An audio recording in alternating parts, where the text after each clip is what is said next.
নমস্কাৰ। আজি অন্য এটা ভিডিঅ'লৈ স্বাগতম জনাইছোঁ, সেৱা জনাইছোঁ আৰু আপোনালোকৰ আশীৰ্বাদ আৰু মৰম দিয়াৰ বাবে আনন্দিত হৈছোঁ। আপোনালোকৰ আশীৰ্বাদে মোৰ জীৱনৰ সফলতাৰ দিশে আগুৱাই যাব পাৰিম। গতিকে ময়ো ভগৱানৰ ওচৰত প্ৰাৰ্থনা জনাইছোঁ, আপোনালোক আটাই যেন সুখী হৈ থাকে। গতিকে আগবাঢ়িছোঁ কথাখিনি ক'বলৈ, আৰু হয়তো ভুলো হ'ব পাৰে ন। সমাধিক্ষা বিচাৰিছোঁ। আপোনাৰ ব্যৱহাৰে আপোনাৰ পৰিচয়। এই কথাখিনি কিন্তু বহুত গভীৰ।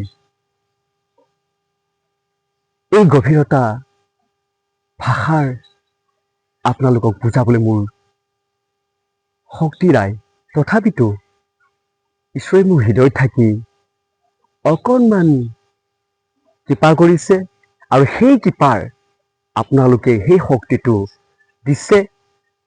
সেইকাৰণে এই দুটা কথাৰ ক'বলৈ আগবাঢ়িছোঁ।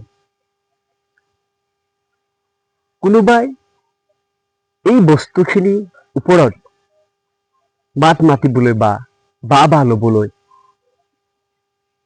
বল প্ৰয়োগ কৰে, টকা প্ৰয়োগ কৰে। গতিকে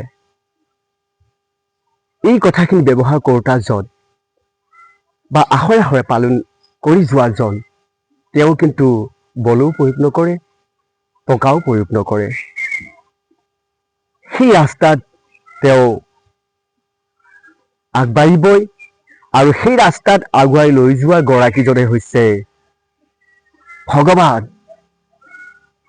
গতিকে আমি আগত ভয় খাইছিলোঁ। সত্য কথা ক'বলৈ গ'লে হয়তো মোক কোনোবাই এটেক কৰিব পাৰে বা মাৰিব পাৰে, কিন্তু আজি নোৱাৰে। কিয়? ঈশ্বৰ আহিল।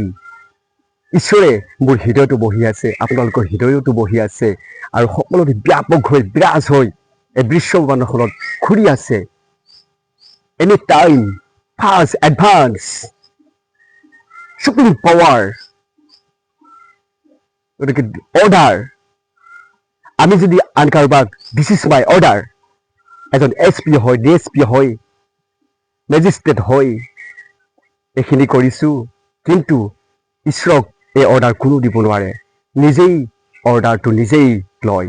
গতিকে সেয়েহে আমি দেখিবলৈ পাইছোঁ আজিৰ সমাজখনত নিজৰ বল প্ৰয়োগ আছে বুলি, নিজৰ ধন টকা পইচা আছে বুলি আপোনাৰ ব্যৱহাৰ, আপোনাৰ পৰিচয়টো ল'ব বিচাৰে, কিন্তু নোৱাৰে। কিয়?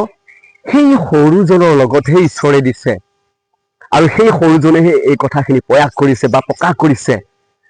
ঈশ্বৰে জানে যে মই এইজনৰ হৃদয়ত থাকি যদি প্ৰকাশ কৰোঁ, ই বহুত অহংকাৰ হৈ যাব। সেইকাৰণে নিম্নতম যিজন দুগুৰি বন, যিজন আটাইতকৈ সৰু, সেই সৰু শ্ৰেণী তাতেই প্ৰভু ঈশ্বৰে থাকি হৃদয়ৰ পৰা প্ৰকাশ কৰে যে আপোনাৰ ব্যৱহাৰে আপোনাৰ পৰিচয়। গতিকে আজি পৃথিৱীত আমি যদি এই দুটাৰ কথা হৃদয়ত বান্ধি আগবাঢ়ি যাওঁ, হাতযোৰ কৰি সকলোকে কওঁ যে ভাল বেয়া, মই দেখোন নিজেই আৰু কেলেই কৈ আছো, তেতিয়াহ'লে ঈশ্বৰে কৈছে সেইজন আটাইতকৈ সুখী মানুহ পৃথিৱীত। ই কাৰো সমালোচনা নকৰে, কাৰো প্ৰতি হিংসা নকৰে, ধন টকা পইচা আছে বুলি গৌৰৱ নকৰে। গতিকে সেইজনৰ লগতহে ঈশ্বৰ থাকে, আৰু ঈশ্বৰে থাকি আগুৱাই লৈ যায়। গতিকে আজিৰ পৃথিৱীত মোৰ দাদা আৰু বাইদেউ যিসকলে সত্য কথা প্ৰচাৰ কৰি আছে, আজি কলি যুগত, এই যুগত, এই তাৰিখত যি ঘটিবলৈ ধৰিছে, প্ৰতিটো কথা আমাৰ মগজত আৰু হৃদয়ত আৰু যিখিনি ভাৱ প্ৰকাশ কৰিছে, প্ৰতি পলে পলে আমাৰ গাৰ নোমত শিয়ৰি উঠে বা বিন্ধিছে কাণত। গতিকে আপোনালোক আগুৱাই যাওক, সত্য কথা মাত মাতি যাওক, তেতিয়াহে দেশৰ শান্তি হ'ব, নহ'লে আমি অশান্তিত ভুগিব লাগিব।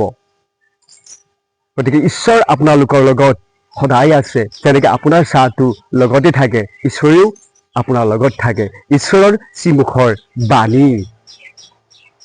গতিকে আপোনালোকক আজি এই ভিডিঅ' মাধ্যমৰ দ্বাৰা কথাখিনি ক'লো আৰু মনত দুখ নাপাব।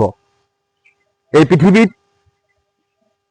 একমাত্ৰ আপোনাৰ ব্যৱহাৰ, আপোনাৰ পৰিচয় একেবাৰে সৰুজনৰ লগতেই ঈশ্বৰে প্ৰকাশ কৰি থৈছে বা ৰাখি থৈছে। সেইকাৰণে আমি ডাঙৰ হ'ব নালাগে। বৰগছ হ'লে উঘালি পৰিব এদিন, এনেকুৱা ধুমুহাৰ আহে। আমি বৰগছ হ'ব নালাগে, দুবৰি বন হ'ব লাগে। গতিকে আপোনাৰ ব্যৱহাৰে আপোনাৰ পৰিচয়, এই কথাখিনি ক'লো আৰু আপোনালোক যাতে শান্তিৰে থাকক আৰু দেশৰ হকে চিন্তা কৰক, সমাজৰ হকে চিন্তা কৰক। তেতিয়াহে আপোনাৰ শান্তি, আমাৰ শান্তি, বিশ্বৰ শান্তি। ধন্যবাদ থাকিল আৰু পুনৰ আটাই